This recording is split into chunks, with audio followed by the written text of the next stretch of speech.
Boa tarde a todos, sejam bem-vindos à Escola da Advocacia Geral da União, unidade da Procuradoria Regional Federal da 4ª Região, para mais um evento de atualização em processo civil. Cumprimento aos colegas aqui presentes, os que nos acompanham em casa, transmitimos para todo o Brasil, e hoje vamos falar um pouquinho sobre tutelas provisórias e precedentes. Então, vou rapidamente aqui apresentar os nossos painelistas. Temos aqui ao meu lado o colega Ismael Rolim Dreger, que é procurador federal, ele é gerente da equipe de trabalho remoto de benefícios por incapacidade do Rio Grande do Sul, ele é ex-assessor jurídico do Ministério Público Estadual do Rio Grande do Sul, especialista em direito constitucional.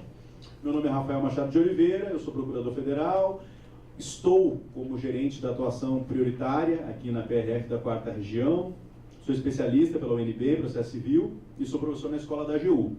E nós temos a honra de receber aqui na nossa casa, já recebemos na outra sede, né, professor Marco? O professor Marco Félix Jobim, que é pós-doutor em Direito pela Universidade Federal do Paraná, doutor em Direito pela PUC-RS, mestre em Direito pela UBRA e é professor adjunto da PUC de Porto Alegre, que é uma honra recebê-lo, professor, seja muito bem-vindo. Então, sem mais delongas, eu vou passar a palavra para o colega Ismael, que vai iniciar a sua apresentação, e depois seguimos aí o baile, vamos fazer uma coisa bem aberta aqui, para os colegas que estão aqui também depois fazer perguntas. Então, Ismael, é contigo. Boa tarde. É uma satisfação conversar hoje com todos os colegas aqui. O tema que eu me propus a tratar é um tema, ele não é tanto de processo civil, ele é de processo civil, mas ele é um tema de processo civil aplicado, digamos, ao nosso dia a dia, né, ao dia a dia da advocacia pública, que é um projeto que existe de compartilhamento de precedentes. Esse foi um projeto no qual eu trabalhei em colaboração com a Procuradoria Federal Especializada em Brasília, e eu acredito que seja uma nova forma de trabalho assim, que pode melhorar muito a nossa atuação, a atuação dos procuradores em todo o Brasil, e eu penso que esse projeto pode ser expandido até para outras unidades também, não só para o INSS, mas para outras autarquias, para a própria União, enfim. Então, eu preparei um vídeo para rapidamente expor qual é a ideia de trabalho que está envolvida nessa metodologia, que em seguida eu vou rodar. E antes eu queria falar sobre como surgiu esse projeto. Um procurador da Procuradoria Federal de Sergipe, o André Lisboa, talvez muitos possam conhecer, das turmas recursais, teve a iniciativa de organizar com vários colegas do Brasil inteiro um compartilhamento de precedentes.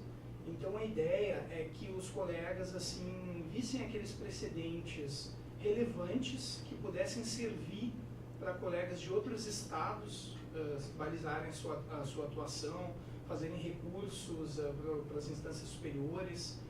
Dentro do juizado especial isso é muito importante, né, porque a gente sabe que só consegue fazer subir a matéria se tiver um precedente de uma turma de outro estado ou de outra região para fazer PRU ou PNU.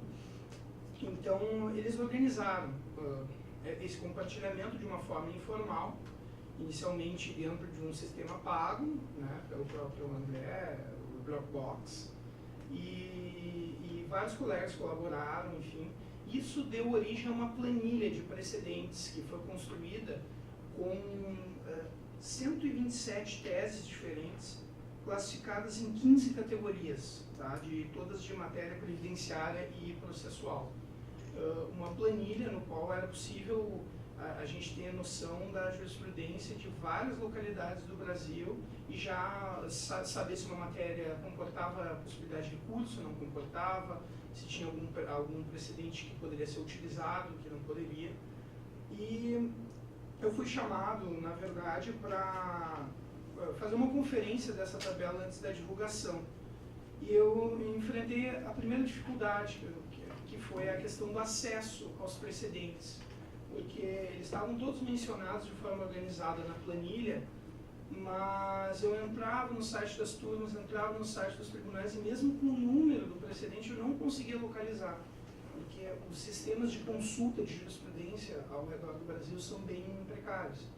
A gente sabe que o nosso sistema aqui na 4ª região ele é um sistema bom, assim, a gente consegue localizar bastante coisa, mas isso não me pareceu uma realidade nessa tentativa.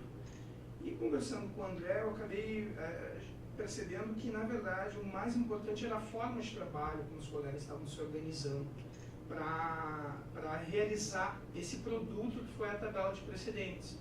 E que se essa forma de trabalho não fosse preservada, institucionalizada, aprimorada, expandida, um ano depois a tabela de precedentes não seria mais válida, porque ela tem que ser constantemente alimentada e revista. Então, o trabalho, a ideia foi montar assim, o que seriam os princípios, as diretrizes, ou as necessidades de um compartilhamento de precedentes que fosse eficaz, eficiente, e que pudesse ser expandido para nível nacional como uma forma de trabalho da PGF mesmo. Então eu preparei esse vídeo que ele resume os princípios básicos. Eu vou rodar ele e depois eu vou rodar novamente detalhando cada um dos passos.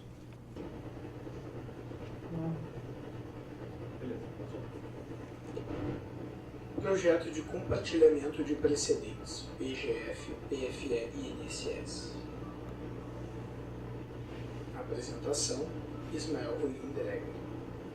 No ano de 2017, o procurador André Lisboa, da Procuradoria Federal do Sergipe, encaminhou à Administração Central da PGF tabela de jurisprudência que tinha sido elaborada a partir do compartilhamento de precedentes por procuradores federais de diversos estados do Brasil. O material foi encaminhado à Procuradoria Federal Especializada em INSS, Central em Brasília, com o objetivo de análise e divulgação.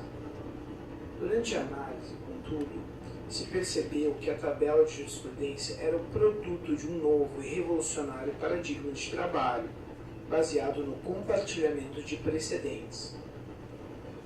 Essa ideia de trabalho está baseada em alguns pilares básicos: a adoção de um sistema cooperativo de compartilhamento de informações, o estabelecimento de uma visão panorâmica da jurisprudência e a instituição de uma organização lógica e de fácil acesso à informação. A partir daí, se percebeu a necessidade de institucionalização, aperfeiçoamento e expansão desse modo de trabalho. O primeiro passo para a institucionalização é instituir a obrigatoriedade de unidades do Brasil inteiro fornecerem seus precedentes relevantes à PGF e à PFE-INSS, configurando um abastecimento obrigatório, qualificado e atualizado. O segundo passo é determinar um procedimento de homologação dos precedentes e modelos pelo órgão central, de forma que a informação conte com a chancela dos órgãos competentes. Num terceiro momento, deve ser formado grupo de trabalho com a incumbência de analisar e debater sobre o material encaminhado e gerar orientações abalizadas, com capacidade de uniformizar e qualificar o máximo possível o trabalho das unidades locais. Finalmente, essas conclusões devem ser disponibilizadas de forma concentrada em um único local, com a devida sistematização, permitindo assim a consulta ativa por qualquer procurador do Brasil. Primeiro, o abastecimento obrigatório, qualificado e atualizado. A primeira deficiência assim, que foi notada no fato de ser uma iniciativa informal é que não havia contribuições de muitos lugares do Brasil. Então, só alguns lugares pontuais forneciam esses precedentes de forma a formar um banco. Então, um banco que não contemplava toda a riqueza da jurisprudência do país. Então, o primeiro ponto para conseguir transformar isso num projeto realmente funcional seria tornar o abastecimento obrigatório. Então, obrigatório por quem? Tá? E aí vem o ponto do qualificado, porque também não é possível permitir assim que fosse enviado precedente por todos os membros da advocacia, porque isso não seria gerível, não seria possível lidar com essa quantidade. Então se viu a necessidade de centralizar nos órgãos com atribuição mais afeta ao acompanhamento mesmo do trabalho no segundo grau, nas turmas recursais, nos tribunais. Então a ideia seria que os coordenadores de turmas recursais, de serviços de tribunais, informassem aqueles precedentes que são relevantes na sua localidade ou na sua região. E estendendo também essa possibilidade para as equipes especializadas por matéria, que estão se difundindo bastante. Temos já a ETRBI, agora temos aqui no Rio Grande do Sul a equipe estadual do Juizados Especiais Federais. Então a especialização por matéria, ela também permite um acompanhamento mais próximo das diversas possibilidades que a jurisprudência oferece. E de que forma teria que ser disponibilizado esse precedente? Um simples lançamento, um simples envio, ele não permite uma avaliação adequada. Então, aqui a gente trata da questão do manejo mesmo do precedente. Então, essa disponibilização teria que ser feita com alguns dados importantes. O primeiro deles seria qual a finalidade da disponibilização daquele precedente. Então, elas podem ser várias. Por exemplo, a simples atualização de decisões mais antigas de mesmo teor, porque é sempre bom a gente citar precedentes mais recentes.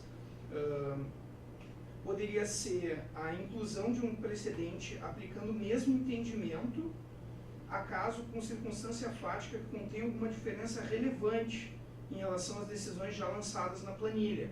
Então, pensando na ideia de uma planilha de precedentes, um mesmo entendimento, mas que acaba num precedente sendo estendido por uma circunstância fática que não estava abarcado por aquele precedente anterior. Então a ideia mesmo é de trabalhar como se trabalha com precedentes na prática, né? E não simplesmente pesquisando, citando um precedente de forma aleatória, mas de forma sistemática e organizada. Uma terceira possibilidade de finalidade seria a alteração jurisprudencial em tema já constante na planilha, que demande atenção por ser contrário aos interesses da autarquia, ou, no caso, se fosse da União, poderia ser também, enfim, do ente representado, né? Então, se nota em determinado lugar uma alteração, uma mudança jurisprudencial, e isso demanda acompanhamento. Então, é um trabalho preventivo também, de trabalhar na formação dos precedentes. Na ETR do Rio Grande do Sul, nós tivemos a oportunidade de atuar em segunda instância, junto às turmas recursais, por cerca de um ano. Recentemente, essa atribuição foi devolvida para a equipe regional, porque a matéria está regionalizada aqui, mas nessa experiência nós podemos perceber como é importante esse trabalho junto às bases na formação da jurisprudência no centro, porque nós soubemos de alguns casos em que nós fizemos reuniões com os juízes das turmas recursais, e esses juízes posteriormente estiveram em Brasília e, por estarem convencidos daquilo que a gente passou, acabaram influenciando na formação de um precedente nacional. Então a gente atuar de forma preventiva e não só de forma reativa, quando a jurisprudência já está formada, para tentar reverter aquilo que já foi feito sem que a gente tivesse percebido que estava acontecendo. E participado. E participado, exatamente. Exatamente. Então, uma mudança jurisprudencial favorável aos interesses da autarquia, que possa ser replicada em outras localidades do território nacional e servir de norte para a oposição dos pedidos nacionais ou regionais de uniformização de jurisprudência e outras formas de recurso, enfim, recursos especiais, extraordinários. Então, essa ideia mesmo de solidariedade no compartilhamento. Nós estamos ganhando uma matéria aqui, mas talvez um colega ou um serviço em outro estado, em outra localidade, esteja perdendo sistematicamente aquela matéria. Então a gente precisa compartilhar essa informação para que isso sirva de fonte de informação para a atuação dos colegas no Brasil inteiro. A pacificação de tema contrário aos interesses do INSS, que justifique a dispensa de recurso ou indique a necessidade de elaboração de tese diferenciada de defesa. Então, aquele caso em que a gente sistematicamente perde, é cabível uma avaliação sobre a viabilidade recursal daquilo, uma avaliação centralizada, enfim, em nível nacional, ou a elaboração de uma defesa mínima pelo ente representado, né? Então, e a instauração de decisão, ou decisão de incidente de resolução de demandas repetitivas ou assunção de competência que demande atuação prioritária. Então, por exemplo, na atuação ali junto às turmas recursais, teve um caso que a parte instaurou um incidente de resolução de demandas repetitivas no tribunal, ingressou com aquilo. E ali é GF, é juizado, enfim, mas existe um risco iminente, né, nessas novas formas de recursos, enfim, que podem acabar revertendo uma jurisprudência que está consolidada, né? Então, a gente tem que acompanhar isso e de uma forma bem sistemática. Né? Tá? Então, esses seriam alguns exemplos de finalidades. Então, o coordenador de serviço de turmas, do serviço de tribunais ou do órgão especializado por matéria, disponibilizaria o precedente e diria para que ele está disponibilizando aquele precedente, qual é a finalidade que ele entende com aquilo. Em um segundo, seria necessário também um resumo da situação fática, ou seja, uma indicação do conteúdo concreto da decisão, das peculiaridades do caso concreto que envolveram aquela aplicação, para a gente também superar aquela cultura que é geral no sistema brasileiro, de a gente só ler a ementa. Né? Então, o extrato do entendimento jurídico, mas a circunstância fática que embasava aquela aplicação passa batida e aquilo acaba virando um texto de lei. Né? Deixa de estar vinculado a uma circunstância fática que gerou precedente. Então, todas essas discussões que nós temos sobre distinguishing e sobre o overruling, né? Sobre as formas de superação do precedente, a gente precisa ter acesso à circunstância fática que embasou a criação daquele precedente, para poder fazer uma distinção, mostrar que a circunstância fática é diferente ou é a mesma, e a questão da superação do precedente, quando tiver um precedente mais recente, com a mesma circunstância fática. Então, isso é indissociável, uma informação indissociável do manejo do precedente. E o terceiro ponto seria a disponibilização de eventuais modelos que a unidade tenha na condição de modelo sugerido. Então, fornecendo esses modelos como linha argumentativa possível de defesa para aquela situação. Então, esse seria o primeiro passo, o abastecimento. Fornecer informação de uma forma que ela seja administrável, que ela seja gerível e que o órgão central possa se debruçar sobre ela para expedir uma orientação balizada. Né?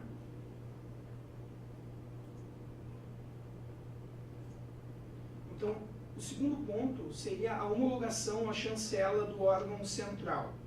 Tá? O que seria essa homologação ou essa chancela?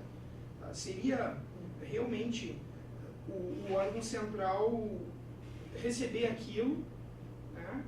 Dar o ok em relação àquela finalidade, aquelas informações e disponibilizar isso numa planilha centralizada. Tá? Então, já tornando algo obrigatório. Porque, eventualmente, você pode ter, evitando, assim, modelos repetidos, precedentes repetidos ou desatualizados, enfim, para que a gente tenha realmente um material organizado e coerente para a consulta. Então, seria essa avaliação. O terceiro ponto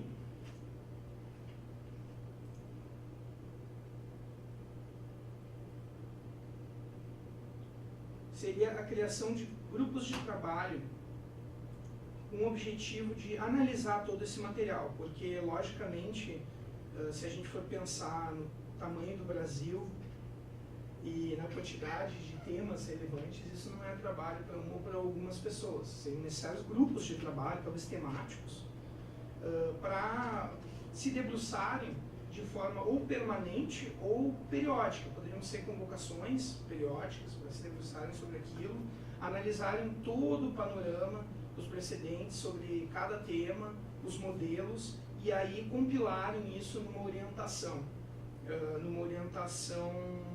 organizada, com um modelo sugerido, inclusive com outras orientações que já existam, porque a gente também tem uma dificuldade de acesso às orientações que já existem.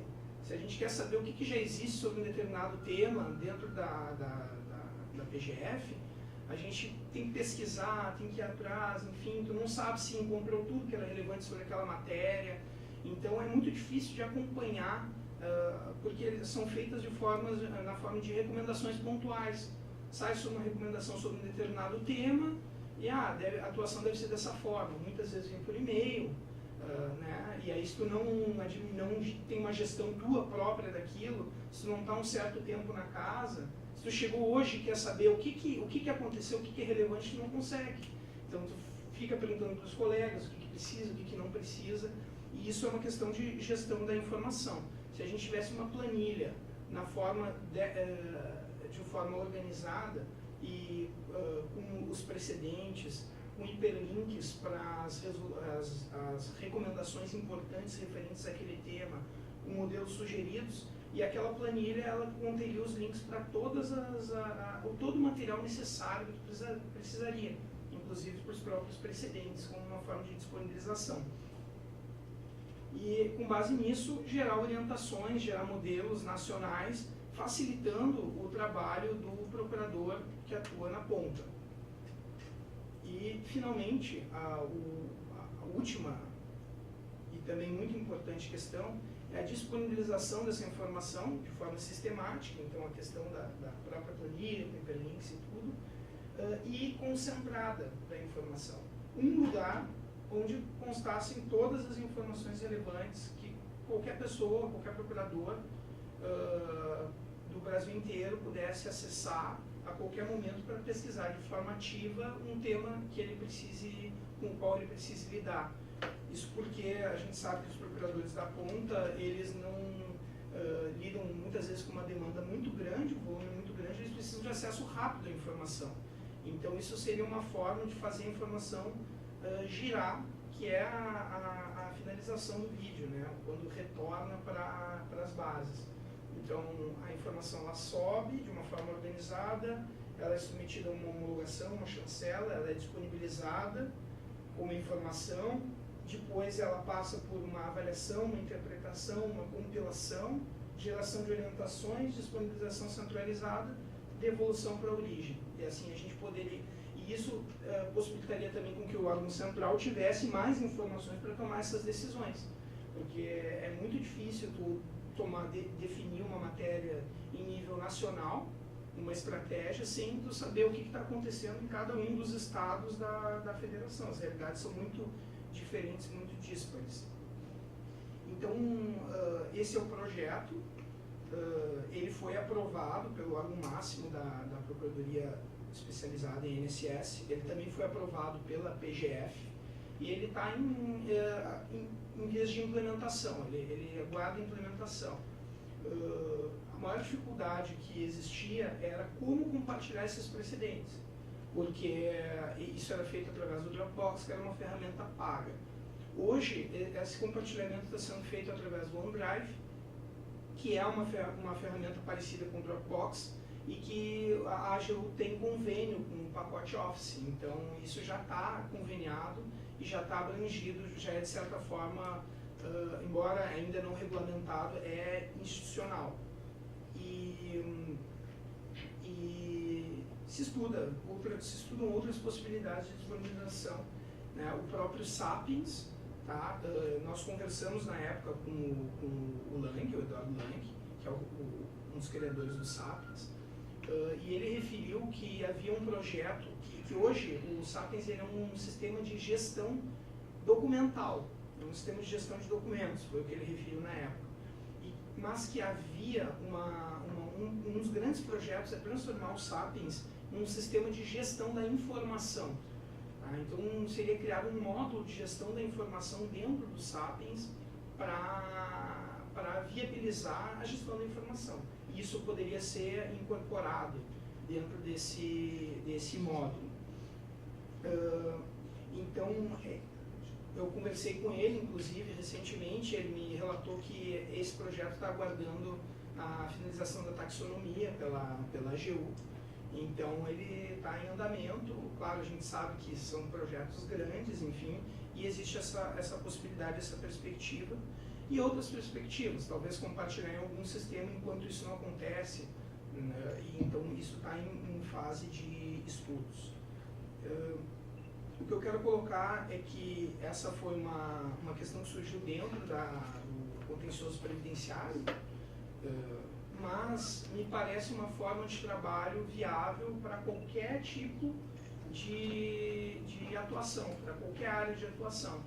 Então ele pode ser estendido a outras autarquias também, pode ser estendido à própria União, porque isso não é tanto o conteúdo da matéria, mas é uma forma de trabalho, uma sistemática de trabalho, né, baseada justamente na gestão da informação e no manejo dos precedentes.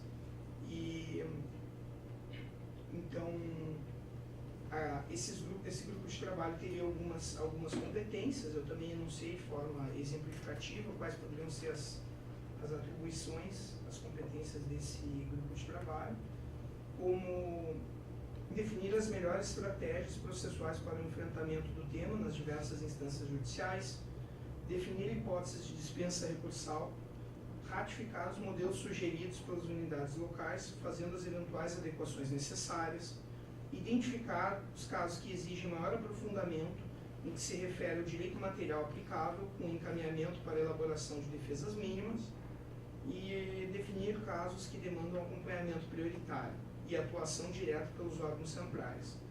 A lista de funções sugeridas para o grupo interinstitucional é meramente ilustrativa. Então tem uma questão orgânica, né? A definição de uma atribuição para os coordenadores de turnos recursais e serviços de tribunais e equipes especializadas por matéria, e uma questão orgânica também em relação a esse grupo de trabalho que teria que ter certas competências, certas atribuições.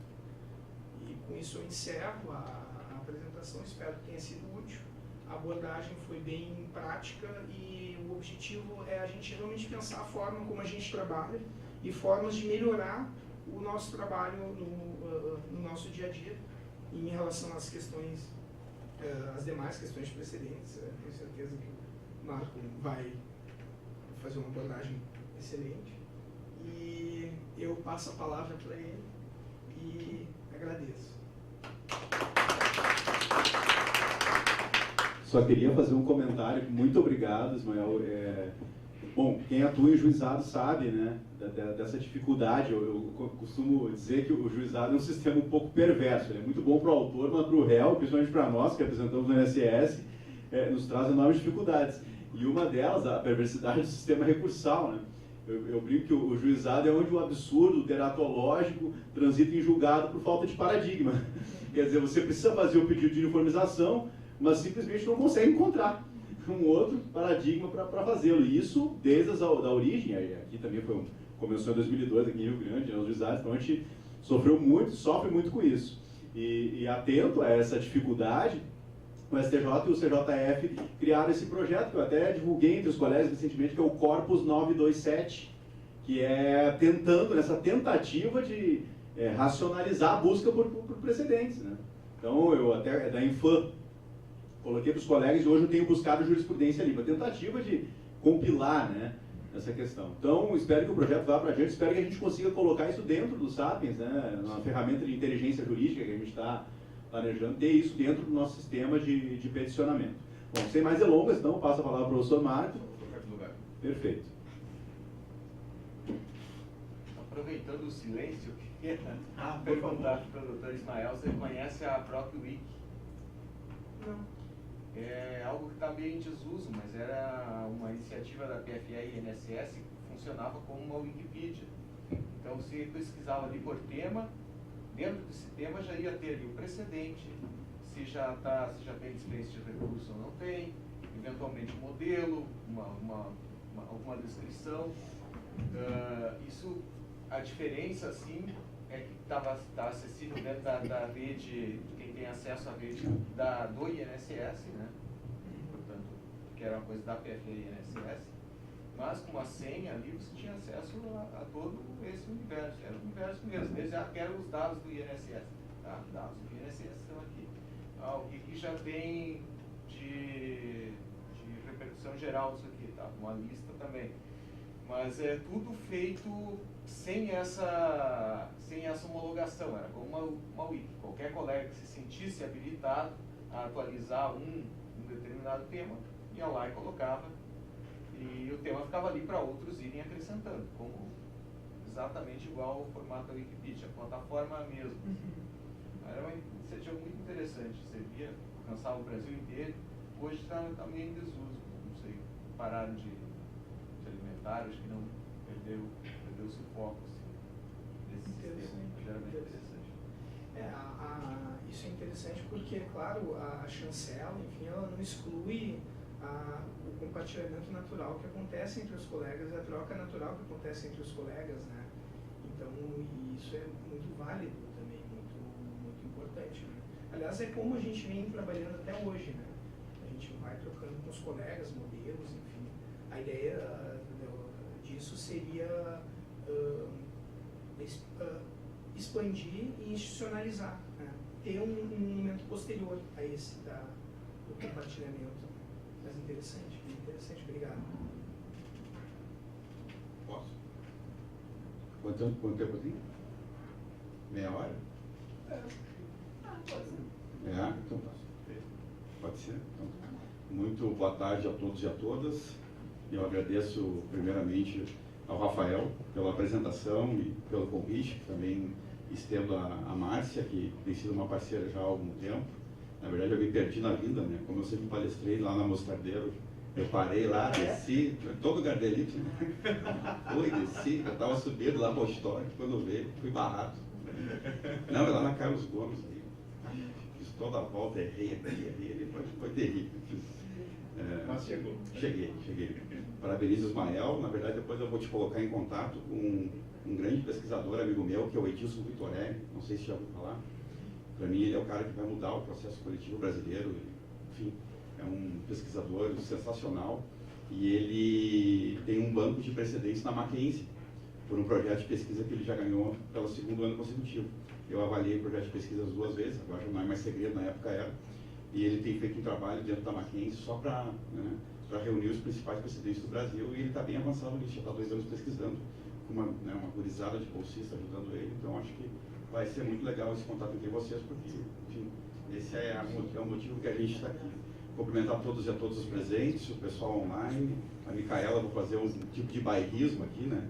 É o que eu falo, né? A gente está aqui em dezembro caindo os pedaços, mas é porque de vez em quando a gente encontra uma Micaela na graduação, e ela é minha bolsista de iniciação científica, então grande parte do que eu faço na academia passa por ela e pela Hanna, que são minhas bolsistas. Sem elas eu não conseguiria fazer absolutamente nada.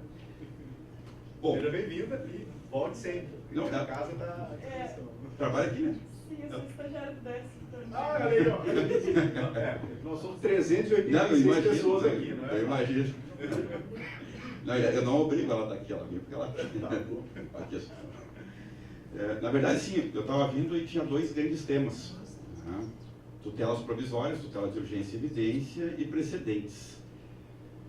E aí, cheguei aqui e o Rafael me deu uma provocada, me deu uma cutucada, né, para que eu, enfim, se pudesse, trabalhasse um pouquinho do processo estruturante, que eu acho que é um dos grandes temas que compõem os principais assuntos de ponta hoje no direito processual brasileiro. Não vou falar processual civil brasileiro porque não tem nada de processo civil, não deveria ter, assim como o processo coletivo não deveria ter. Mas enfim, daqui a pouquinho eu entro nisso. Então o que eu tenho aqui? Eu tenho 3 temas espinhosos.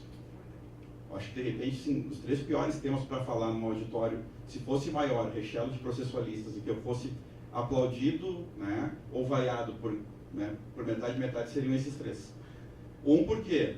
Porque é a tutela provisória. E a tutela provisória, muita gente está desgostosa com a tutela provisória, por quê? Porque estudou a vida inteira e foi reduzido a 17 artigos. A gente saiu de quase 300 para 17. Ou seja, aqueles que estudaram uma vida inteira de tutelas, tutelas antecipadas, tutelas cautelares, hoje estão reduzidos aí a 17 artigos, que, daqui a pouquinho eu vou falar para vocês, tem muito a ver com o que se pensou com o Código de Processo Civil Brasileiro. Segundo, precedentes. A briga mais antipática que existe na doutrina hoje, a briga onde os processualistas estão se dilacerando, é a invasão dos precedentes. Se tu abre ou vê uma palestra envolvendo pessoas que são ligadas a precedentes, pessoas que não querem a aplicação dos precedentes, há uma indisposição muito grande entre eles, o que gera, né, brigas estratosféricas, não só pelos grupos de WhatsApp, de Telegram, não sei mais o que, mas enfim, que se repercute inclusive em artigos jurídicos e livros com essa deselegância acadêmica que tem acontecido diuturnamente em razão desse tema. Né? A gente perdeu a finesse de criticar, impressionante, por causa desse novo Código de Processo Civil Brasileiro ou Código de Processo Civil Brasileiro. E os processos estruturais que tem muito a ver com um tema ligado ao ativismo judicial ou não, a depender do que eu falaria aqui. Né? Mas enfim, também pegariam que uma parcela do auditório muito desgostosa com o tema do ativismo e a outra adorando, então, que o juiz seja o super-homem, o super-detentor de todos os poderes e deveres e ônus e sugestões processuais. Mas, enfim, não tem nada a ver com o processo estruturante, isso que eu acabei de dizer. Isso é a leitura equivocada daqueles que acreditam que um dia leram alguma coisa de processo estruturante. Na verdade, eu boto esse título aqui como uma provocação, né, inicial, que eu não vou fazer agora, vou falar sobre precedentes inicialmente, uma provocação inicial sobre o que eu acho que é o processo estruturante. Na verdade, nada mais é do que isso aqui. É um litígio complexo que eu tenho que, sobre litígio complexo, criar um castelo processual, que é o meu rito. A gente é ritualizado no processo por várias formas. A gente tem aquele rito que é o comum, que abarca 95% das nossas situações de vida. Ou seja, o caminho é aquele que a gente faz do trabalho para casa, da casa para o trabalho. Mas, infelizmente, às vezes, ou felizmente, a gente tem que, às vezes, mudar. Porque tem uma obra na rua que tu vai sempre, ou que está parada por uma batida policial, ou porque houve um alagamento, uma árvore caiu, tu tem que mudar o caminho, às vezes. E os ritos especiais são para isso. É para que tu mude o caminho. É para que tu faça uma consignação em pagamento, é que tu faça um exigir contas, é que tu faça uma avaria grossa, é que tu faça um inventário, enfim, que tu faça coisas diferentes. Tu faça uma ação civil pública por improbidade administrativa. Então, tu tem outros caminhos para isso. E nós temos esse caminho aqui, que é o rito estrutural, que é um rito completamente diferente de tudo que já se pensou em direito processual civil brasileiro, que necessita, inclusive, uma regulamentação legislativa que está acontecendo desde 2010 e que hoje se encontra novamente em grande parte sendo estudada pelo pessoal da USP, né? Pelo pessoal que, enfim, domina ainda a processualística brasileira. Então, o pessoal da USP está costurando aí essa parte final do projeto de lei 8.058 de 2010, apresentado pelo deputado Paulo Pimenta, que trabalha o quê? O rito estrutural com a nomenclatura paulistana, que é o quê? Litígio de interesse público. Então, esse litígio de interesse público, para nós, é o rito estrutural. Mas ali eles só vão falar de uma parcela do litígio de interesse público, que é para a implementação das políticas públicas pelo Poder Judiciário. Bom, então a gente tem esses três grandes temas que eu vou tentar navegar um pouquinho, mas assim, en passant em cada um deles para mostrar a minha posição do Código. Eu fui um dos primeiros críticos do Código. Não sei nem como é que eu cheguei adjunto da PUC do mestrado e doutorado. Por quê? Porque se leem meus primeiros artigos sobre o Código, lá em 2009, quando formaram a comissão, ninguém ia me dar lugar em lugar nenhum. Porque eu falei muito mal da comissão. Eles levantaram várias bandeiras, quando foram nomeados pelo José Sarney para poder elaborar o código. Uma delas foi o tempo do processo. Eu tinha acabado minha dissertação na época. E eu provei num artigo que nenhum dos 14 tinha escrito uma linha sobre o tempo do processo. E esse eu publiquei. Mas publiquei numa revista ruim, para ninguém ler. Enfim, está publicado. Se um dia ler, eu estou ralado. Mas, enfim, brincadeiras à parte, né? O anteprojeto do código é muito bom de ler, porque começa a sanar essas dúvidas que a gente tem sobre, pelo menos, dois desses grandes temas. Querem ver um negócio? Simplificou as tutelas provisórias, simplificou. Mas está lá no anteprojeto que era para simplificar. Era um anseio da sociedade que o direito fosse conquistado da forma mais fácil possível. A gente está numa época de pós-modernidade, de modernidade reflexiva, de modernidade líquida, né? Das coisas se esfacelando, das coisas tem que ficar fácil para que a gente possa realizar. É isso que a gente quer também na pós-modernidade. O que o Código fez? Assumindo esse momento social, político, jurídico, econômico, ele trouxe um código onde é mais fácil daquele que tem o direito conquistar. Uma dessas razões está claramente colocada nas tutelas provisórias. Chega de nominar coisa para cá e nominar coisa para lá. A gente tem as cautelares, por exemplo. As cautelares, a ideia é a seguinte: o que tu quer? O que tu quer? Tem um artigo 301 que fala em arresto, sequestro, rolamento de bens, uma furada, foi um horror. Não vou explicar para o meu filho o que é isso daqui a 10 anos. Mas tem esse artigo horroroso, por quê? Porque a ideia, o que tu quer? Tu quer parar aquela colheitadeira? Então a tua cautelar quero parar aquela colheitadeira. Tu quer bloquear as contas do Rafael? Ótimo, o que tu quer fazer? Quero bloquear as contas do Rafael. Não vou, só dei o exemplo, só não vou bloquear, né? O que tu quer? Assim, o que tu quer? Essa foi a ideia por trás de toda a simplificação das cautelares. Eu não preciso mais ritualizar tudo, não preciso mais de sequestro, eu não preciso mais de arresto, não preciso mais de arresto, sequestro, olha aquele outro, o atentado. Não preciso mais de atentado. Por quê? Porque são coisas que a gente consegue hoje com um simples pedido. Saber pedir, né? Saber pedir. Eu quero aquilo e ponto. Então, isso tá colocado no anteprojeto de uma forma bem clara. Nós vamos trabalhar na simplificação procedimental em todo o código. Tanto é que a gente tem que ter um grande acertamento na contestação. Tu faz tudo na contestação. A contestação é o 38.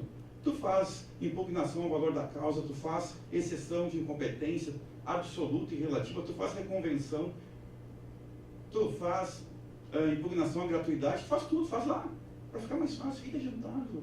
Fazer tudo por exceção, por impugnação, e chegar tudo ao STJ com incidentes processuais. Não existe isso. Não tinha por que mais isso acontecer. Agora, vocês imaginam o que estão de bravos aqueles que estudaram a vida inteira antecipação de tutela e tutela cautelar. E aí tu vê o quê? 40 livros depois do novo código sobre o tema. Das pessoas que adoraram, e realmente tem pessoas que adoraram, e as pessoas que odiaram. E aí tá assim. E tu vai no congresso, tu vai falar, tu sabe que metade vai te odiar e metade vai te amar. Porque assim é que ficou. O tema dos precedentes. Uma das grandes questões que a gente tem no tema dos precedentes é exatamente saber, existe um sistema de precedentes no novo código ou não existe? Ah, não existe. Por quê? Porque colocaram 5 ou 6 palavras lá só para colocar. Então, tu tem a palavra precedente, usada como paradigma para alguns. Olha, paradigma, o precedente é paradigma. Tu tem a distinção, que é uma técnica do common law, que hoje está lá no código, uma distinção que o juiz sempre fez. Não dá para distinguir jurisprudência de uma outra jurisprudência, não dá para distinguir uma súmula de uma outra súmula. Isso não é a nomenclatura do common law, isso é só a colocação de uma palavra que não tinha superar. O tribunal não sempre superou, algumas vezes, a sua jurisprudência, a sua súmula. Sim, então está lá também. Razões de decidir. Mas uma decisão tem que ter razões de decidir. Então tá, então não tem sistema de precedentes nenhum. Não é bem assim. Por quê? Porque tu tem que analisar o todo. Não pode ficar parado aonde? No código. Tu tem que, primeiro, quem é que fez o código? Tem dois processualistas que fizeram o código que são fãs do sistema de precedentes. Em especial quem? O presidente da comissão e a secretária-geral, que eram os dois mais importantes. O ministro Luiz Fux e a Tereza Arruda Alvim são fãs do sistema de precedentes. Então começa por aí. Então começa a olhar o anteprojeto para saber. Bom, então só um pouquinho. Será que está no código de graça isso aí? Será que isso aí acabou dentro do código de uma forma gratuita? Não, só um pouquinho. Vou ler o anteprojeto. É claro. Unidade do direito. Como? Por um sistema de precedentes. Padrões tem alguns que chamam agora padrões decisórios, né? Como o professor Alexandre Freitas Câmara e outros.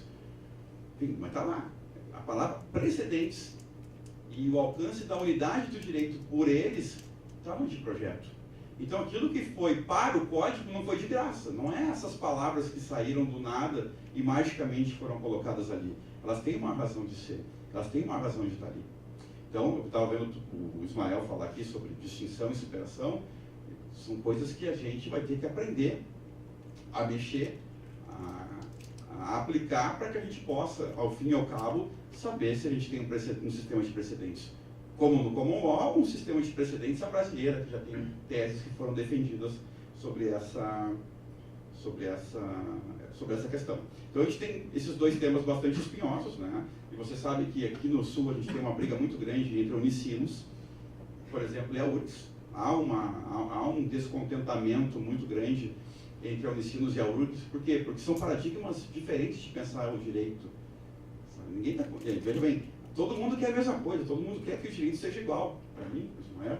Rafael, todo mundo quer que assim, só que cada um quer que a sua tese sagre-se vencedora nesse colocar o direito e a unidade ali. Então, por exemplo, a analítica está na URGS, a filosofia analítica está na URGS, então eles têm uma forma de pensar como é que é o precedente. A hermenêutica filosófica e a filosofia da hermenêutica estão no ensinos. Então eles têm a sua maneira de pensar o sistema de precedentes, ou não. Nós temos outra linha na PUC, que é a dogmática jurídica forte. E assim sucessivamente. Tem gente que vai ser precedentalista, tem gente que vai ser discursivista. Tem, para todos os lados vai ter sua teoria própria. O que a gente não está sabendo é fazer o quê? Uma leitura polida para poder escrever. E estamos aí, né, analisando e vendo brigas homéricas em razão do sistema de precedentes. Eu até tenho uma tese segunda-feira para arguir sobre precedentes lá no Ensinos.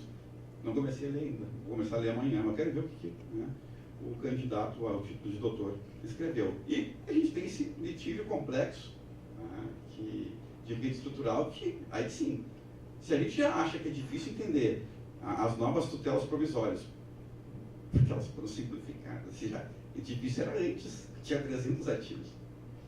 Com 17 eu não consegui compreender o sistema. Eu vejo, sabe, falar de alguns amigos aqui, mas sem falar nome, né? Eu vejo, sabe, umas coisas que não dá para acreditar. Por exemplo, defender que a estabilização da antecipação de tutela em caráter antecedente não se dá se a parte contestar e não recorrer. Mas é o contrário. O código foi bem claro. O código quer que tu recorra e não conteste. Então, se tu recorrer, ela não estabiliza. Se tu só contestar, ela estabiliza, é o que o código diz. Aí vem, não, mas né, a vontade da parte é de não estabilizar porque ela apresentou sua inconformidade. Inconformidade é um recurso. Senão a gente vai acabar que nem ontem. Né? Hoje, o meme é aquela plaquinha, né? É proibido dançar agarradinho, mas se quiser, tudo bem. Né? Hoje é o meme que está em tudo que é lugar. Por quê? Por causa da mitigação do artigo 1015 ontem pela ministra Nancy Andrighi. Ou seja, já dá um rol taxativo, que eu já achei extenso demais. Desculpa, eu nasci no Justiça do Trabalho. Dá certo lá. Recorre no ordinário. Vai doer os primeiros 10 anos, tem que doer, tem que dar um choque. Chega desse monte de recurso, chega, sabe, dessa litigância desenfreada que a gente tem. E ontem, com essa decisão, acabou. Não sei, sério, acabou. Pega o 73 e traz atualizou, porque vale para tudo, agora tudo é interpretação mitigada. Eu posso fazer o quê? Do acórdão dela irresponsavelmente feito, da forma como foi feito, uma leitura para vários outros institutos que, eventualmente, eu vou querer reler da forma como eu li o código antes. Tem um amigo meu, que é o Júlio Lanz, ele é sócio do Andrade Maia, deve ter uns processos também bastante aqui com vocês. Ele sempre diz, quando chega em sala de aula, o dia que o código entrar em vigor, ele vai ser bom. Ele não entrou ainda. Ele não está nem perto de entrar em vigor. A gente está trabalhando com 10, 15, 20 anos. É a próxima geração. O Alexandre Freitas Câmara tem um cálculo muito bom do código. O problema é que a gente sabe que o Código de Processo Civil muda a cada 40 anos. 39, 73, 2015. Então, mais ou menos a cada 40 anos ele muda. O cálculo dele é de 38 anos para dar certo. A gente vai estar fazendo novo. A gente vai estar fazendo novo, daí não vai dar certo. Né? Vai ser terrível. Porque ele fez o cálculo que vai ser o último juiz, o último promotor, o último procurador, o último defensor e o último advogado que vai ter advogado pelo 73 para 2015. E aí daí vai entrar o novo código, daqui a 40 anos. E aí vai começar tudo de novo. Então, esses dramas aí a gente está vivendo cotidianamente, aí, estudando o Código de Processo Civil. E o tema do precedente, como eu estou tentando falar para vocês aqui, é um tema que nem diz um colega meu da PUC, é um tema que, a princípio, cai no Código de Processo Civil 2015 e parece que todo mundo tem que se adaptar a um sistema de comum law. Que quem não é dos precedentes é um ignorante processual. Ele fala lá, né? Eu acho que ele está completamente errado, mas enfim, não fala para ele também, cara. Ele está completamente errado sobre isso. Por quê? Porque a gente começa a estudar isso bem antes. Eu tenho um livro da década de 50 traduzido falando de precedentes aqui no Brasil já. Mas enfim, não cai só em 2015 aqui para o processo. O que nós temos de precedente no novo código, então? a gente tem o artigo 489, que, como vocês sabem, é um artigo que houve um desgosto muito grande, inicialmente, por parte do juiz, porque é aquele que trabalha na fundamentação racional ou fundamentação analítica das decisões judiciais, e que nos incisos 5 e 6 do artigo 489 coloca lá distinção e superação. Ou seja, o juiz, quando provocado sobre o precedente, ele tem que, né, fazer a distinção para que não aplique, ou a superação se ele, enfim, já foi revogado de alguma forma. Isso é muito importante, por quê? Porque o sistema todo, fazendo um parênteses aqui, o sistema todo ele foi pensado pelas maiores cabeças de direito processual do Brasil, na atualidade. O código é ruim, tudo bem, é ruim, mas é feito por quem? É feito por 14 juristas ligados ao processo, na primeira fase, e é feito por, sabe-se lá, quantos juristas ligados ao processo na segunda fase do Congresso. Capitaneado pelo Fred, que é, enfim, um dos maiores nomes do processo civil, não só no Brasil hoje, mas no mundo. Ou seja, para desconstruir o código, tem que começar a desconstruir as comissões que fizeram parte dele. Então, o código, quando ele é lido realmente como ele deve ser lido, ele tem um conjunto de ligações que são importantíssimas para que a gente dê o quê? Conta de aplicar o código. Tanto é que o artigo 1º diz, essa lei se interpreta e se aplica segundo os ditames e valores constitucionais. E aí ele pega uma normatividade fundamental que vai rechear o quê? Que vai rechear toda a fundamentação para a aplicação do código. Isso tu tem que saber. Essa normatividade fundamental faz parte de como ler o código. Os precedentes estão nessa normatividade fundamental. Embora não expressamente nos primeiros 12 artigos, ele está lá no artigo 927 e, estando no artigo 927, é uma norma fundamental do processo pela leitura da Constituição. Pela leitura da Constituição que tem que dar unidade ao direito, unidade ao sistema. Tem que ser o mesmo caso julgado para as mesmas partes do mesmo modo. Esse é né, ao fim e ao cabo, é a essência do precedente.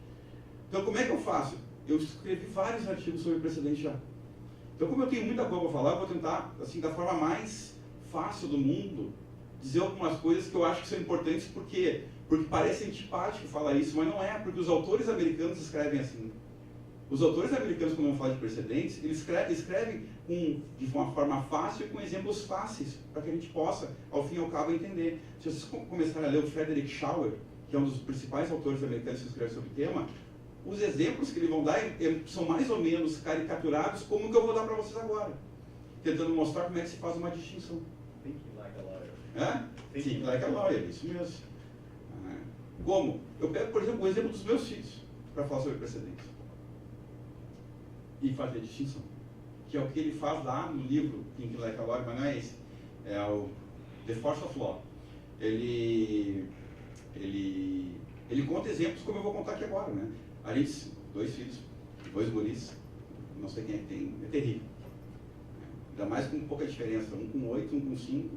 O de 8 só faz coisa errada e ensina o de 5 a fazer coisa errada mais cedo, só que isso que acontece.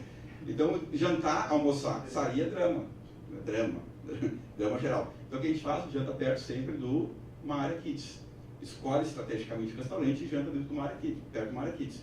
Porque eles vão comer rápido, vão para a área kids e a gente consegue, enfim, engolir alguma coisa. E se a gente põe ele na galeteria do Praia de Belas, sentamos perto da área kids, eles comeram em 2,3 minutos, foram para a área kids.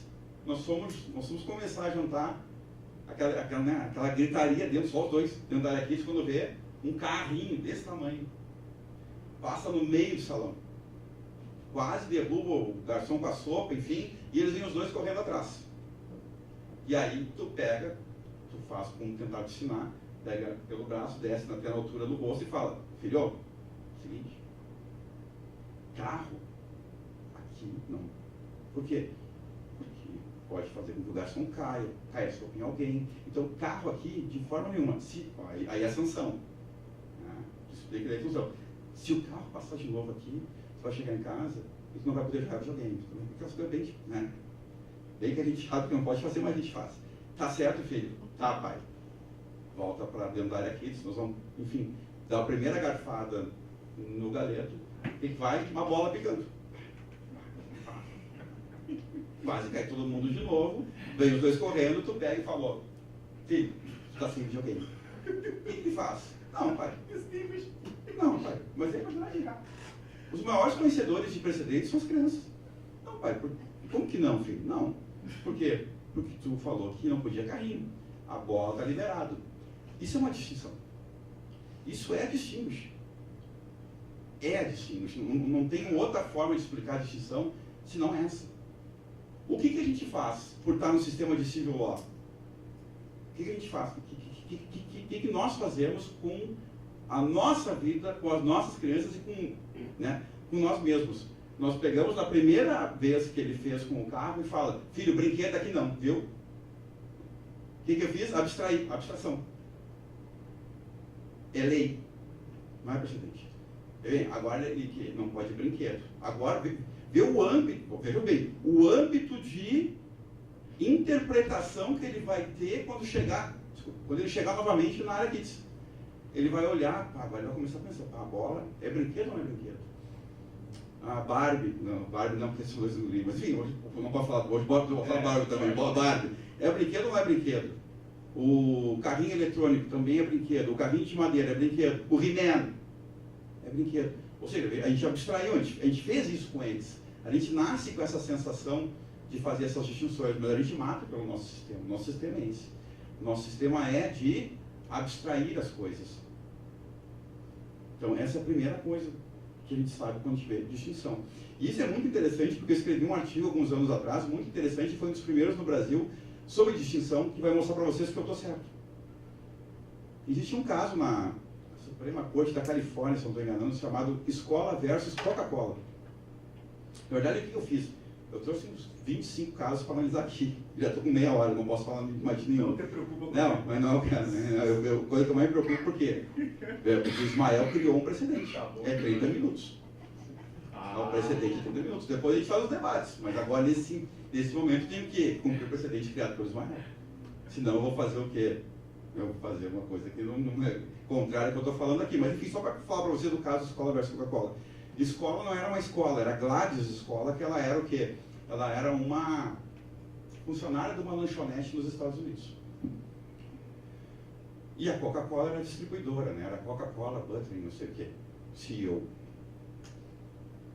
E a Gladys Escola, então, funcionária dessa lanchonete, recebe o engradado de Coca-Cola, pega o engradado de Coca-Cola, leva para frente de um freezer, começa a colocar as Coca-Cola dentro do freezer, uma Coca-Cola explode, pega no rosto dela a tampa e rasga, literalmente rasga o rosto dela. Ela entra com uma ação de indenização, porque o seguro não cobriu a totalidade dos danos, pedindo a aplicação da responsabilidade objetiva no caso. A Coca-Cola foi lá e se defendeu com um outro precedente da Suprema Corte da Califórnia. Agora não me lembro o nome, mas não me lembro o nome de qual era o outro precedente. Mas ele disse, olha, não se aplica a responsabilidade objetiva aqui, porque nesse outro caso aqui, o precedente é diferente. Embora as características pareçam a mesma. Qual é o caso que eles usaram como precedente para tentar dizer que a responsabilidade não era objetiva? Veja bem, uma funcionária de uma lanchonete nos Estados Unidos, a princípio tão bem parecido, recebeu um engradado de Coca-Cola, não era Fanta, não era Sprite, não, recebeu um engradado de Coca-Cola, ótimo. Pegou o engradado e levou até o freezer. Perfeito, agora tudo bem. Começou a colocar as garrafas no freezer, uma das garrafas explodiu, a tampa pegou no rosto dessa outra funcionária e criou lacerações. Não é a mesma coisa? Não é um precedente igual ao outro? Eu não vou ter que aplicar então a responsabilidade que eu decidi um no outro? E a Suprema Corte da Califórnia fala, não, realmente a Coca-Cola tem razão. Por quê? Porque o precedente aqui é diferente. Eu tenho que criar um outro precedente para esse novo caso aqui. Por quê? Porque no caso que vocês estão me trazendo como precedente para a responsabilidade subjetiva, o engradado entrou pela porta da frente do estabelecimento. Enquanto que o engradado no caso da Gladys Escola entrou pela porta do fundo do estabelecimento. E em razão disso eu não sei como foi o sacolejar das garrafas pelos funcionários da distribuidora da Coca-Cola. Eu posso até chegar ao mesmo resultado. Bem, eu posso até chegar ao mesmo resultado, mas com outro precedente. Porque a análise fática que o Ismael estava falando aqui é importantíssima para esse caso e mostra que os fatos não são os mesmos, embora as características estivessem todas ali. Então vocês viram como é difícil fazer a distinção de um precedente. E é assim que se faz lá. É assim que se estuda lá. Então começa por aí. Nós temos como fazer isso no Brasil. A gente estava conversando agora, estamos jogando 1.200, 1.300 por sessão. Semana passada, retrasada, quando a gente teve o congresso aqui na PUC, aqui sobre direitos coletivos, o Pedro Miranda, ali de Santa Catarina, ele falou, olha, eu estou há 8 meses tentando fazer uma distinção num caso do Supremo, que é só sentar e fazer, é só olhar e ver que na análise fática não é a mesma coisa. Eu estou 1 ano e 2 meses tentando fazer com que o ministro se manifeste num caso nosso, com uma petição de distinguish mostrando, olha aqui, ó, há uma diferença, parece tudo igual. O senhor, e a nossa última petição foi essa, o senhor já julgou, e nós contamos 732 conflitos de competência da OI sobre indenizatória. Só que essa é restituitória. E ele não consegue fazer distinção. Tempo, né, equipe, interesses, não sei, mas não consegue fazer. Então, veja bem que só isso, já deu meia hora, só falando de distinção, já deu meia hora. E aí a gente pergunta, a gente tem distinção no Brasil? Essa é a distinção que a gente faz. Ela é uma distinção que está chegando, ou vai chegar perto disso que eu acabei de comentar com vocês. Então, evidentemente, a gente tem o quê? A gente tem a alocação no código de algumas técnicas voltadas a palavras que lembram o precedente no common law, mas a gente não tem uma cultura, obviamente, de precedentes e nem sabe se vai ter. Então, já tem teste de doutorado, tal, precedentes brasileiras, elevando os padrões decisórios a sérios, que tentam derrubar essa história de precedentes common law, porque sabe que a gente nunca vai chegar onde eu estou tentando aqui demonstrar para vocês nesses 30 minutos que eventualmente vai ser. Enfim, tem tanta coisa para falar, nem comecei a falar de processos estruturais, ou ativos estruturais, eu fico para os debates, deu meia hora, né? Então, né, podemos provocar também sem problema nenhum. Mas eu agradeço, né, novamente o convite. Uma coisa que eu queria deixar bem claro até para os debates depois, acho que um dos mais importantes recursos e o recurso que mais sai fortalecido no novo código são os embargos de declaração. Os embargos de declaração, sério, eles estão sendo tão mal aplicados ainda com a mentalidade 73, contradição, omissão, obscuridade, quando, veja bem, quando ele serve agora para erro material, serve para quando o juiz desconhece IRDR, serve para quando o juiz desconhece, né, recursos repetitivos, e serve para colocar o quê? Os seis incisos do 489 na cabeça do juiz. Sempre que o juiz descumpriu o 489, embargo de declaração. No 5 e no 6, distinção e superação.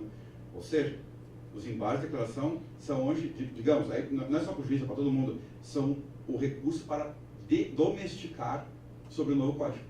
É a partir dos embargos que eu vou começar o quê? A aplicar o novo código.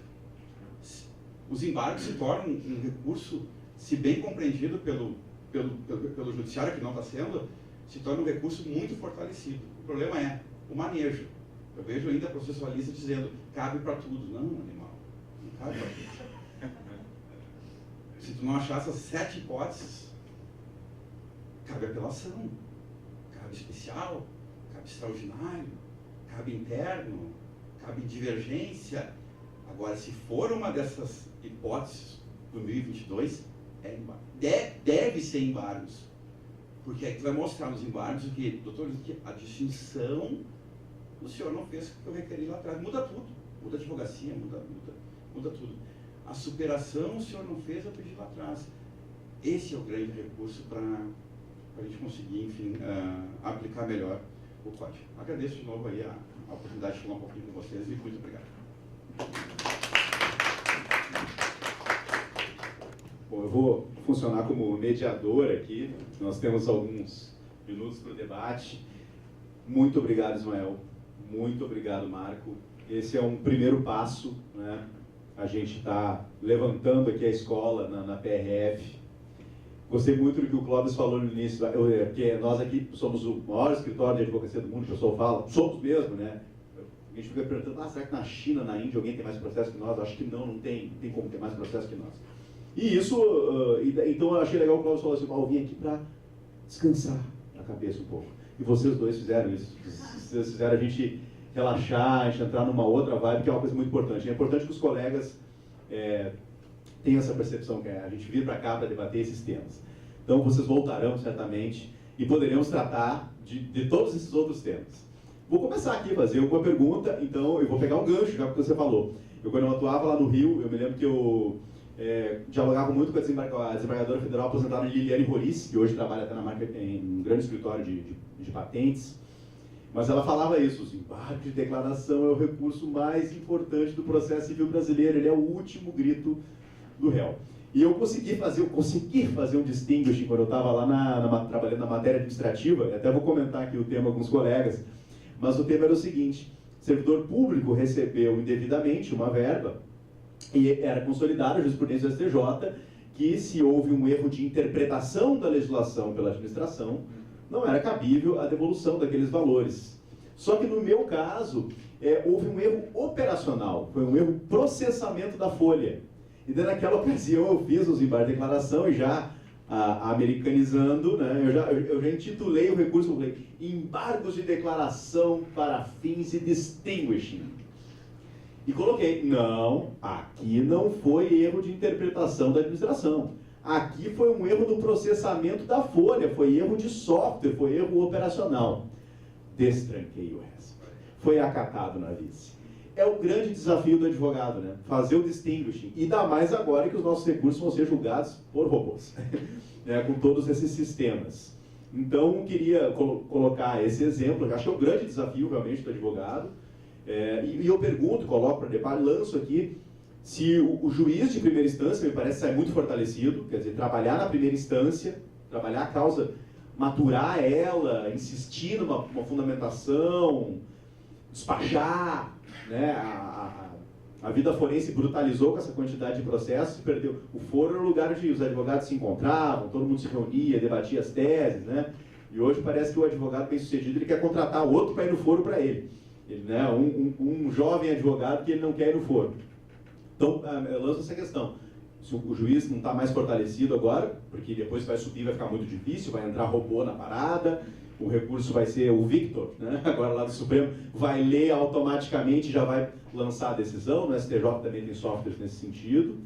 E, então, acho que é aí que vem essa questão da importância de a gente trabalhar bem a questão na primeira instância, né? O que vocês poderiam me falar sobre isso?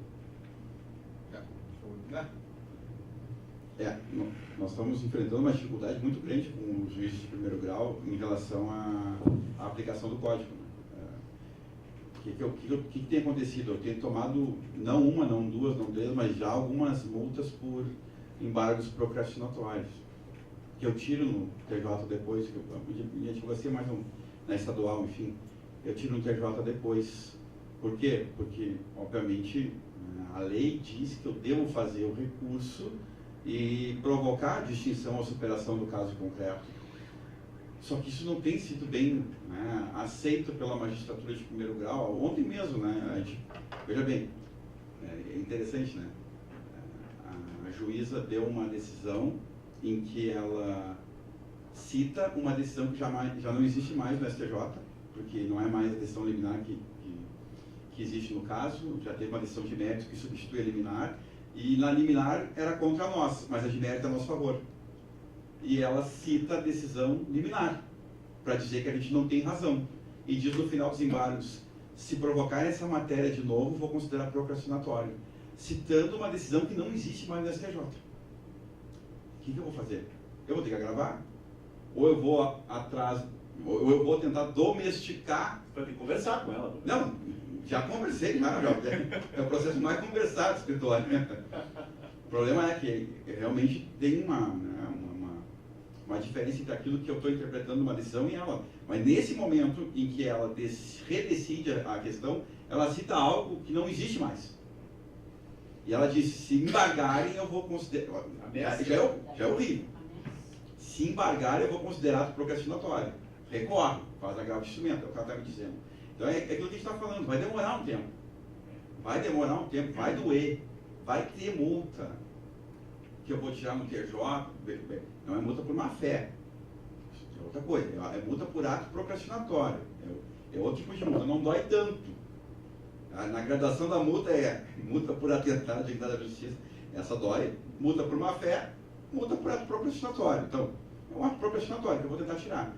Mas enquanto eu não tiro, eu dou sobre isso, não tem vergonha de falar. Eu tomo, mas eu sei que eu estou certo, depois eu tiro.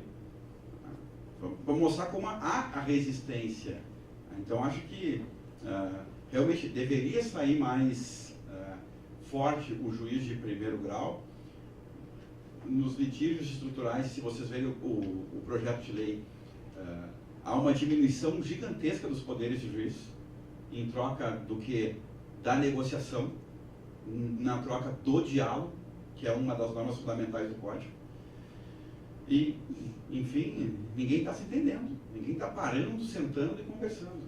Parece que é a questão de mudança de Mentalidade. modelo mental mesmo, tanto que até ontem a gente estava debatendo aqui software, o assunto era completamente diferente que a implantação de um novo software. Eu falei, nós somos tudo velho, né? Vamos implantar um novo software, eu não quero, eu não sei o quê. Isso chega para uma criança, para um jovem, novo software? Mas agora, me dá aqui, já estou enjoado de usar isso aqui, vamos usar agora esse novo app, né? Então é uma questão de mentalidade mesmo. E os juízes não querem, eles estão muito naquela mentalidade. Até essa semana saiu um artigo nesse sentido, falando também, olha, enquanto os juízes não mudarem a mentalidade, vai ser bem difícil. Mas até puxando um gancho já, talvez, com a questão do processo estrutural, daí tu vai poder nos brindar aqui com um esclarecimento. Eu tenho um processo, que eu comentei contigo, esse processo que é um processo muito interessante, tecnicamente, que eu venho trabalhando bastante, que é o do IBAMA contra o Mercado Livre. Para quem está nos assistindo aí, o Mercado Livre vendendo agrotóxicos pela internet, sem nenhum tipo de filtro, sem nenhum tipo de regulação, e o IBAMA vai e embarga, usando seu poder de polícia, a venda de agrotóxicos pelo Mercado Livre. Só que embarga de forma muito genérica e não aponta os endereços eletrônicos em que estavam sendo vendidos. E o Marco Civil da internet exige o apontamento da URL, do endereço eletrônico. E o Mercado Livre, como é próprio dessas novas organizações, startups, enfim, empresas de tecnologia, eles têm essa questão de vamos testar os limites, que é bom, por um lado, tem um lado bom, o conflito é bom. Então o Mercado Livre diz assim, não, em primeiro lugar porque eu não vendo nada, eu sou apenas loco espaços da internet, entrincheirado nessa posição. Em segundo lugar, o Marco Civil da internet exige o apontamento da URL. Então, o Mercado Livre entrincheirado nessa posição, de outro lado, o IBAMA também entrincheirado. Não vou apontar nenhuma URL, não tenho fiscal para isso, não tem como, isso é impossível, são milhares de ofertas, eu tenho que passar o dia inteiro olhando, com razão também. Então, ambos com uma porção, uma parcela de razão, mas entrincheirados, né? Usando aquela linguagem de negociação de Harvard. Cada um nessa posição. Né? E a gente tem que chegar no meio termo. Mas o interessante é que daí o Mercado Livre entrou com mandado de segurança, o embargo foi muito genérico, ele não estava bem fundamentado, bem amarrado, e inclusive eu comentei com os fiscais do meu e disse assim, olha, se vocês tivessem apontado algumas URLs, vocês teriam fortalecido o ato administrativo e talvez não tivesse saído a liminar levantando o embargo. E o juiz concede a liminar e suspende o embargo, com fundamento no Marco Civil da internet e com alguns precedentes do STJ que estão validando essa exigência da lei. Tem que apontar, o provedor de aplicação tira o conteúdo mediante o apontamento da URL. Precedentes esses que falam muito assim de dando a imagem, né, coisas desse tipo. Não uma causa que essa que envolve regulatório, né, mas o interessante é que o juiz de primeira instância dá a liminar, mas ele marca uma audiência, Marco, em mandado de segurança. O que isso tem a ver com litígio complexo de rito estrutural? Na verdade, audiência no mandado de segurança. Na verdade, as medidas ou técnicas estruturantes foram parte do meu doutorado, né? Então, eu me doutorei com esse tema e, mesmo sendo em 2012, desde lá eu continuei pesquisando e em 2015 ou 2016, quando eu estava fazendo pós-doutorado, eu publiquei um livro com o meu supervisor, que é o Wagenhardt, e a gente fez esse livro sobre processos estruturais, onde eu mudei muita coisa do que eu trabalhei naquela época no doutorado, desde a nomenclatura até os fundamentos mais básicos do Instituto. O que tem a ver isso com o que tu está falando? Nada. Nada. Explica pra gente, clareia. Nada. Vê bem, como eu falei, né, o litígio ele se apresenta de uma forma complexa, ao ponto de a gente ter que pensar numa ritualização completamente nova, inovadora, para resolver não o caso, mas o problema. O que o rito estrutural vai tentar solucionar é o problema. Ele não está preocupado tanto, veja bem, o que o Rafael está sofrendo, o que o Ismael está sofrendo, o que o Marco está sofrendo, o que a Miquela está sofrendo, eles vão ser contemplados dentro do rito estrutural. Mas o que a gente quer no rito estrutural é pegar o núcleo que está causando todo esse prejuízo para nós 4 ou para toda uma, enfim, comunidade e resolvê-lo. Então o rito estrutural serve para isso, e para isso o rito estrutural, ele é um rito no qual todas as vozes possíveis vão dialogar. Eles vão dialogar. Veja bem, aqui eu estou falando de todas as vozes possíveis, mesmo para fugir de qualquer tipo de debate relacionado à não competência do Poder Judiciário para tomar determinadas decisões. Eu vou pegar, por exemplo, só para você ter uma ideia do caso Mariana, né? Esse é o que aconteceu lá em Minas Gerais e no Espírito Santo, que é o rompimento da barragem Fundão, que levou todo um dejeto de lixos e de lama por 39 cidades até atingir o oceano. É complexo ou não é complexo?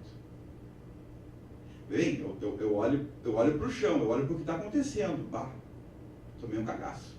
Como é que eu resolvo isso aqui? O processo coletivo brasileiro, né, resolve isso aqui?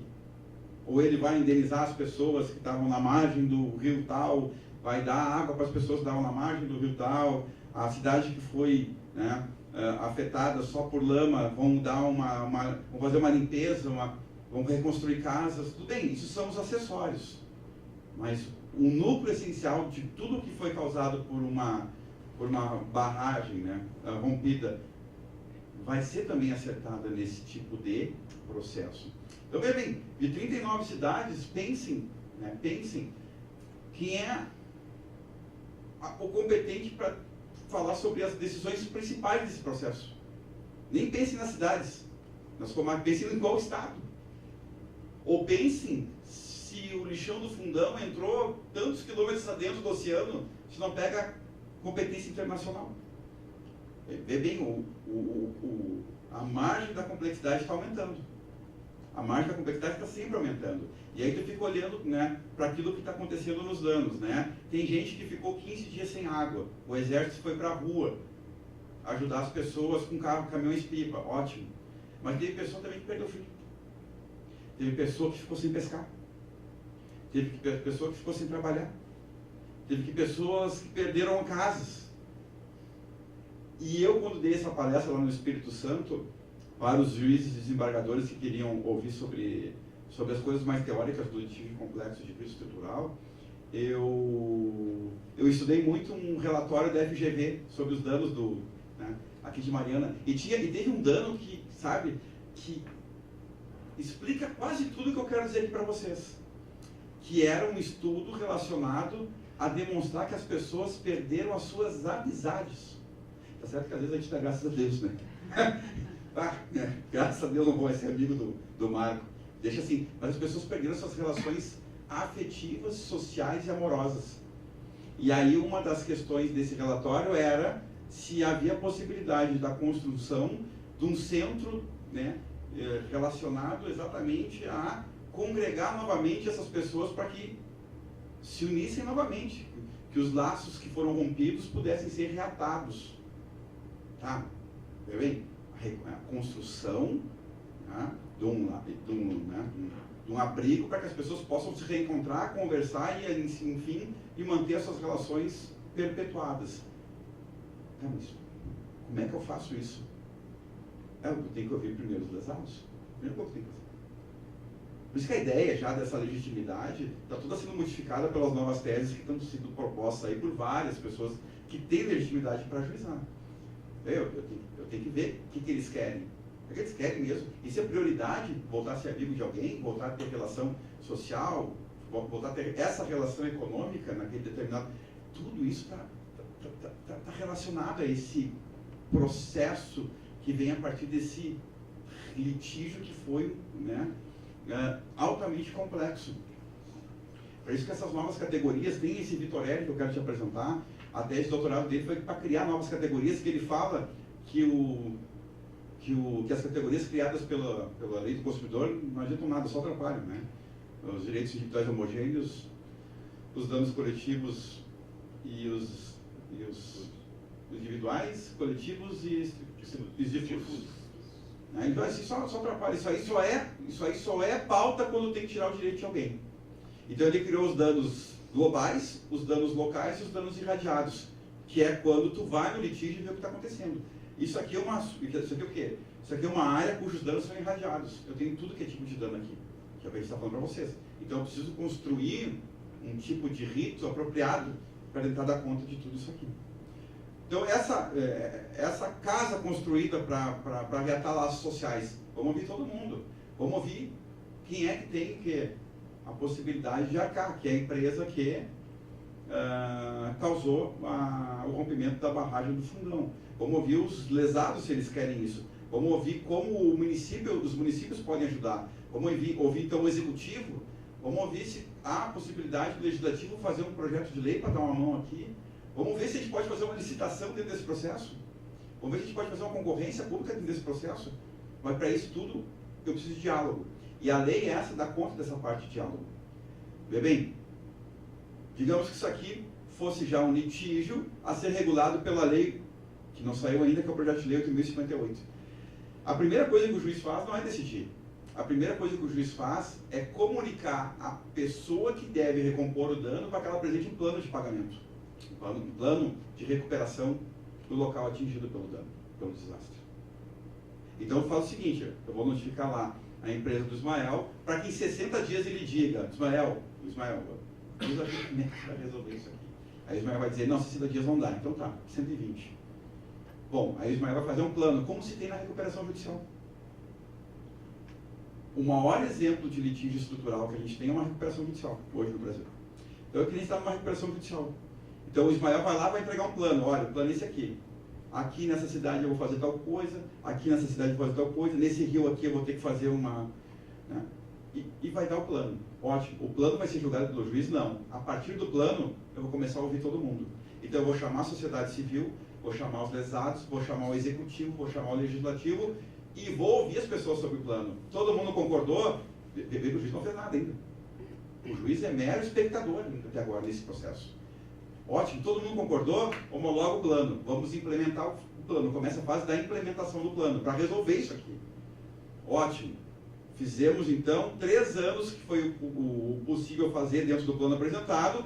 Não deu muita coisa certa, ou ficou algumas coisas pendentes. O que a gente faz de novo? O mesmo processo. Bem, construção do plano, implementação do plano. Não deu certo o plano. O que faz? Outro plano. Com o que está faltando fazer. De novo, apresenta o plano. Apresentou o plano? Ok. Ouvi todo mundo. Tá ok esse plano? Tá. Começa a fase de novo de implementação do plano. Não corrigiu tudo. Novamente. E assim vai. Na Bacia Mendonça, aqui na Argentina, estão há 9 anos fazendo a despoluição do rio Matanza Riachuelo. Como? Com planos. Da mesma forma como eu estou falando para vocês. Então a sentença que decretou a despoluição do rio e várias outras coisas, ela está sendo há 9 anos cumprida. Plano por plano. Cidade por cidade afetada por uma contaminação que já veio desde 1850. Então esse é o processo estrutural. Esse é o litígio estrutural. Agora, o Rafael estava me dizendo que ele tem muita dificuldade na nomenclatura, né? Por exemplo, esse meu processo ele tem um monte de partes interessadas. Eu te falei, correios, coisas que nem estão nos autos. Não, ele é um processo multipolar, que a gente chama. Ele pode ser um processo estrutural, mas hoje ele é um processo multipolar, que nem é a falência, que nem é o inventário, porque as pessoas estão em vários polos. Tu vê que aparece a Micaela lá querendo uma coisa, quando vê o Ismael querendo outro, o Rafael querendo outro, o Marco querendo outro. Ele é um processo que tem multipolos. Um IETR seria também nessa linha. Pode ser também, mas não quer dizer que seja um processo estruturante. Eu posso ter uma decisão estruturante sem nada disso que eu estou falando para vocês. Uma juíza aqui, há uns 5 anos atrás, foi a última decisão que eu fiquei sabendo aqui, nesse sentido aqui em Porto Alegre, ela determinou, um processo qualquer, a construção, construção de 5 abrigos por ano pela prefeitura durante os próximos 3 anos, o primeiro com 5, o segundo com 10 e o terceiro com 15 quartos para pessoas de rua, para moradoras de rua. É uma decisão estruturante. Foi, né? Foi da forma como eu estou falando para vocês, com toda essa ritualização? Não. Então é uma decisão estruturante porque não passou por um rito estruturante. Não passou por todo esse diálogo que a gente está falando aqui, e nós demos ao juízo que todo o poder para que do gabinete sinta o que está acontecendo, né, no dano na sociedade. Então é só para mostrar para vocês que o rito estruturante, na verdade, assim, o litígio complexo geraria um rito estruturante. Esse rito, porque vai ser exercido pelo Estado a partir do judiciário, acaba sendo um processo. Desse processo vai sair uma decisão estruturante. Eventualmente, quando as partes não concordarem, o juiz tem o que? Assimetria na decisão e vai ter que decidir. E para que o plano fático mude, vão ser utilizadas técnicas estruturantes ou medidas estruturantes. Enfim, a nomenclatura ela toda existe, mas não se confunde. Cada etapa é uma parte do que a gente está falando. E não está no nosso CPC. Nem Cavacatuça. Nem Cavacatuça. Não deve estar. E nem vai gerar precedente também. Porque ele é todo... E não deve estar no CPC, eu estou falando. Tem que dar um... Aqui, já não deveria o processo coletivo ser lido a partir do processo civil. Já é um erro fazer isso, porque a gente não aceita o processo coletivo na sua potencialidade que ele deveria nos dar. A gente não consegue, né, olhar o processo coletivo como ele realmente deve ser. Por quê? Porque a coisa julgada eu aprendi que é do processo civil. A coisa julgada do processo coletivo é diferente. O probatório do processo coletivo é diferente. Mas como eu baseei muito da cientificidade do processo coletivo dentro do processo civil, eu não dou ao processo coletivo tudo o que ele tem que dar. O processo estruturante, se for ser lido a partir do processo coletivo, ele vai ser lido a partir do processo coletivo que foi lido a partir do processo civil. E tudo que eu for fazer no processo estruturante, eu vou chocar. E não é essa a intenção. A intenção aqui é dar um on, um off e depois ligar. Ó, tem que sair do zero. É tudo novo aqui. Tudo vai ser, né, de uma forma que a gente ainda não pensou. Só finalizando aqui rapidinho. É a complexidade das relações que vai gerar, que gera esse tipo de coisa, né? E mais rapaz, olha só, Rafael. Deu errado, veja bem, deu errado na África, deu errado na Colômbia, está dando errado na Argentina, apesar dos maiores exemplos serem de lá. Teve mais ou menos um sucesso nos Estados Unidos, que seria algum dos casos que eu ia trazer para vocês. O que a gente não quer é que dê errado no Brasil. Então, como a gente está estudando tudo que deu errado no mundo, a gente está tentando criar um processo legislativo que vai abarcar essas várias situações que um rito complexo, né, pode ser criado a partir da análise do caso em concreto. Então, é mais assim... Problemão. É mais para ter o quê? O cuidado para que não se dê aqui no Brasil os mesmos erros que se deram nos outros ordenamentos jurídicos. Mas isso é mais ou menos o rito. Claro que teria, enfim, Sim. eu tenho 200 lâminas de rito estruturante. A única aula que eu dou com lâmina ainda é isso aqui que eu tenho que mostrar, né? Eu tenho que mostrar como é que ele surgiu, eu tenho que mostrar os casos dos Estados Unidos que surgiram. É uma aula bem interessante, volto aqui um dia para dar. Ó. Muito legal. Esse caso aqui foi o caso que começou tudo, que foi Brown versus Board of Education of Topeka, nos Estados Unidos, quando houve a dessegregação racial. Esse é o grande caso do rito estruturante. Claro que lá não precisava de um rito, porque lá eles são mais pragmáticos do que nós. Aqui a gente precisa de uma lei para dar conta disso. Lá eles fazem por fazer. Mas em 1954 eles fizeram uma fórceps no caso. Vamos resolver o problema. Vamos resolver. O negro tem que entrar na sala de aula com o branco e eu tenho que romper com esse paradigma de racismo existente, né, centenariamente aqui nos Estados Unidos. Como é que eu vou fazer? Eu vou criar técnicas para que a negra possa, que era linda, entrar na sala de aula em condições de igualdade com o branco. E aí então eles mandam destruir banheiros, mandam tirar a frota de ônibus que segregava da rua, mandam contratar professores negros. Tudo por quê? Para poder dar conta da situação fática que é extremamente calamitosa nos anos 50 nos Estados Unidos. Ele surge com isso e rompendo um precedente de 1896. Uma coisa interessante. Só para você ter uma ideia, só para finalizar aqui, né? Eu não quero também, né, ficar falando muito, mas 1954, eles superam um precedente de 1896. Bem, quantos anos? 60, para romper um precedente. Olha o modo como eles encaram uma decisão judicial lá. Eles estão na década de 50 nos Estados Unidos, sabendo que segregar é errado, mas eles estão ainda confirmando o precedente de 1896 e dizendo, não, segregação é legal, segregação é constitucional. Até que em 1954 tem que entrar um político na Suprema Corte para dizer, não é mais. E costura essa decisão para que seja rompido, então, esse precedente de 1896, que era dos separados, mas iguais. Só que para romper, a romper é traumático, não é? Nós rompemos ontem uma lei de 2 anos atrás. Nós estamos no estado, né, que a lei é a fonte primária. Então, ontem nós rompemos, estamos botando brincadeira na internet por botar, lá é diferente. Em 2 anos nós conseguimos o quê? Romper com um dos estándares do Código de 2015, que era o quê? Seguro recurso. Era anseio nosso, estava no anteprojeto, segura recurso, segura essa ânsia. Nós rompemos ontem com a naturalidade. Muitos processualistas amando, adorando. Muitos meus amigos, amando. Agora lá não. Lá, como eu sei que eu vou romper e vai doer na sociedade, vai doer. Por quê? Porque o precedente é o Plessy versus Ferguson. O precedente é esse aqui, esse caso aqui, que disse que em 1896, que separar em condições de igualdade é constitucional. E os estados têm essa autonomia, porque é uma federação. Ora, em 1954 eu vou romper, mas eu sei que eu vou ter que tomar medidas adicionais para que as coisas possam começar a dar andamento. E aí eles criam, então, as Structural Reforms, que são as reformas estruturantes, que dá toda a origem ao que a gente chama hoje de litígio estrutural. Mas isso aqui é uma aula à parte. Ismael, Não. quer complementar? Quer fazer alguma colocação? Nós estamos caminhando para o encerramento e com pesar até.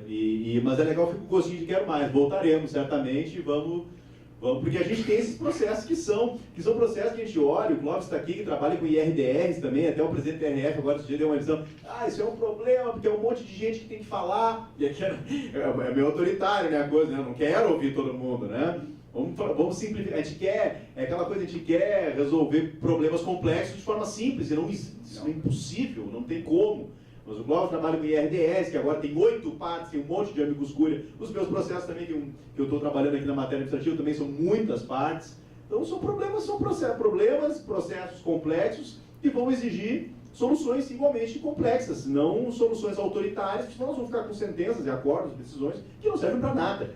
E que não vão chegar a lugar nenhum, fica aqueles acordos formais gigantes, às vezes um tratado doutrinário ali que não resolve o problema, né? O problema, a solução do problema, foco na solução.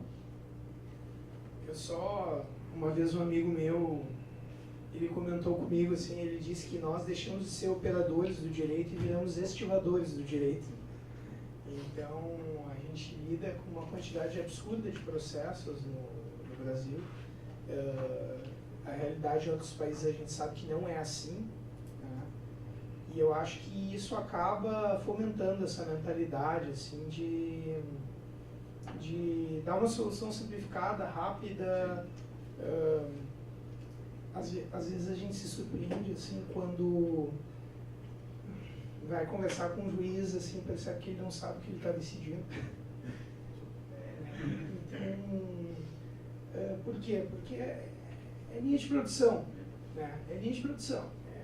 Isso está pronto, assim, e aí está um modelo lá, o caso não é igual, mas tu faz ele ser igual, para poder aplicar o modelo, né? E aí vai, então, porque da forma como é impossível, é inadministrável, ninguém consegue se debruçar sobre essa quantidade de processos que a gente lida, né?